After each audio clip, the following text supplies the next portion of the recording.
Wow, napakaganda. Birthday pala ni Mrs. ko at ito yung regalo ko sa kanya. Kung may pagganap sa araw na ito, kasama na itong magandang kainan na dadaanan namin. Nang malapit na kami, umulan pala na ng malakas dyan. Kala namin magsasarado ang pulse. Pag nakita niyo yung tarpaulin na yan, liko agad ko sa kanan at dito na yan. Pagdating dito, may nag-aabang na kagad na tour guide sa inyo. Para ipaliwanag sa iyo ng konti kung anong mga babayaran mo dito. Pagkatapos magta-tricycle yan siya at ikaw naman susundan mo siya. At ituturo sa iyo kung saan ka pwede magpagkita niyo yan, ang daming motor, ibig sabihin ang daming tao ngayon. Pagkatapos dito ka na pala sa registration fee. Instruction lang ng konti at makinig lang kayo dyan ha. Sasabihin niya lang naman kung anong meron dyan, anong mga dapat nyong gawin at may pipilapan kayong form dyan. Kung may sakit kayo, bawal dito. So bali may tatlong polls pala yan dyan pero isa lang pinuntahan namin. Pagkatapos ituturo kayo ng tour guide kung saan kayo pwedeng magbihis kasi maliligo kayo, kailangan nakabihis kayo pampaligo. At pagkatapos magti-tricycle na pala kayo pababa ng polls kasi hindi pwede ang motor dito, dapat tricycle talaga. Ang binayaran pala namin dyan sa tricycle is bali 60 pesos, tatlo kasi kami kasama ang tour guide. Kaya sa pagkakaalam ko, bali 20 pala isang tao dyan. At doon pala sa parking may babayaran kayo na 25 pesos sa motor. Iwan ko sa kotse kung magkano. At dito pababa na kami at medyo matarik pala dito kaya ingat-ingat lang. Medyo naulan sa araw na ito kaya medyo basa din ang daanan at medyo madulas din. Kahit umulan, tuloy-tuloy lang ang pag-video. Hindi ba rin masira yung Insta ko basta makapag-video ka. Sayang palagpasin ang view ng magaganda dito. At habang bumababa pala kami dito, sasabihin ko kung ano-anong mga binayaran namin dito at kung anong lugar to at saan ito. Unang-una mong babayaran dito, registration fee. 50 pesos bawat tao. Pagkatapos sa tricycle, babayaran nyo na papunta pa lang dito. At pagbalik nyo, babayaran nyo ulit. Kaya bali binayaran namin 120 sa tricycle, balikan na. Sa tour guide pala, bali 500 pesos. Pero ibabayad nyo sa kanya pag pauwi na kayo. Yung mga daanan nyo pala dito, masiminto, mabato, maputik, madulas. Kaya payo ko lang, huwag kayong magsapatos, magchinilas kayo. Yung 500 pesos pala para sa tour guide is para yun sa 5 tao. Pag sumobra kayo ng 5, bali 2 tour guide na kukuhanin nyo.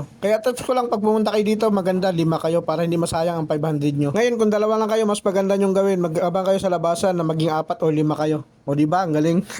Kung gaano pala kahaba at kalalim ito, yun lang ang hindi ko na itanong. Pero ang nalaman ko dito, 20 to 30 minutes pala ito nalakaran. Dito napahinta muna kami ni Mrs. kasi natatanong na namin ang dagos-dos ng tubig. Wow, napakaganda dito guys. Pag natanong nyo na yan, kala nyo malapit na pero napakalayo pa pala yan na. Matarik pa yung dadaanan nyo dito. At ito na guide ang bumungad sa amin. Wow, napakaganda. Ito pala ang Hulugan Falls na matatagpuan sa Luisiana, Laguna. At para hindi pala kayo maligaw, napakadali lang. I-search nyo lang sa Google Map ang Hulugan Falls, hindi talaga kayo maliligaw. Pagpasensyahan nyo na ang kuha ng kamera ko ha, kasi umulan kasi ganyan talaga yan pag umulan. Pero pinilit ko pa rin na makapag-video dito kahit alam ko na makakasira sa kamera ko. At salamat sa Panginoon at wala naman nangyari sa kamera ko. Buti na lang bulletproof pala itong Insta360 ko. Pag pumunta pala kayo dito, payo ko lang mas maganda kayo magdala ng payong para makakuha kayo ng magandang video dito. O di kaya cover sa phone kagaya ng ice wrapper. Yung iba nga, dinadala dito, alam ko kondom pa eh. Pwede pala kayo magdala ng pagkain dito at kumain dito, pero wag lang kayong magkalat ha. Araw pala ito ng linggo at bakit napadpad kami sa lugar na ito dahil birthday pala ni Mrs. ko at ito yung regalo ko sa kanya. Kung ikaw ay mahilig sa mga travel at mga adventure, pakipalo na lang ako at pakishare na lang ako dahil isa ito sa mga content na ginagawa ko. Marami pang ganap sa araw na ito kasama na itong magandang kainan na dadaanan namin at napakaganda rin dito. Pakiabangan na lang ang parto.